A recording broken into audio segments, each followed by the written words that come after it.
This is a Bitcoin. You've probably heard about Bitcoin from somebody dressed like this guy who insists that it's the future of everything, or that he's going to retire before you graduate. This actually is not a Bitcoin, it's just a drawing of a Bitcoin because a Bitcoin isn't a physical thing. You may have seen pictures like this or like this one, but these are misleading because, again, a Bitcoin isn't a physical object.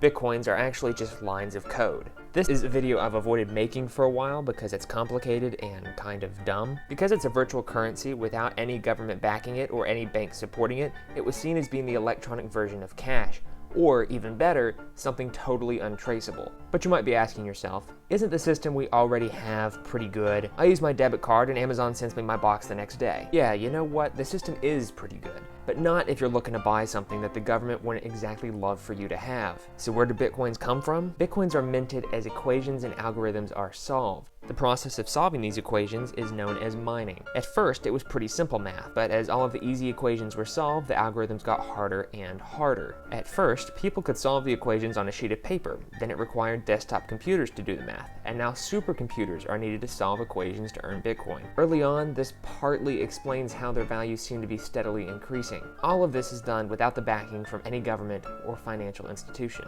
This is a great example of free market economics. If everyone thinks it's worth something, then it must be worth something. But this lack of actual value has led to some pretty wild stuff. As soon as lots of people learned of this highly speculative commodity, a ton of people bought into it. Those who got in early were lucky as Bitcoin went way up. But Bitcoin had some problems. First, people got pretty good at stealing it. An untraceable currency, a perfect thing to steal. Second, the equations needed to mine it became too tough to solve, even with high-end computers. So without tons of computers to mine more, Bitcoin's value rested entirely on people's desire to buy it. And when that desire wanes, it really wanes. Without being backed by a government, there is no safety net for troubling times in the Bitcoin market. As it turns out, while you need a lot of stuff to start minting your own currency, like lots of, say, paper or a printer, some credit, and I don't know, a government, none of that is actually needed to create your own cryptocurrency. This led to another issue with cryptocurrency. Literally thousands and thousands of different cryptocurrencies with the same structures and problems as Bitcoin. Ranging from the boring to the ridiculous, currencies like Litecoin, Ethereum, and Dogecoin sprung up.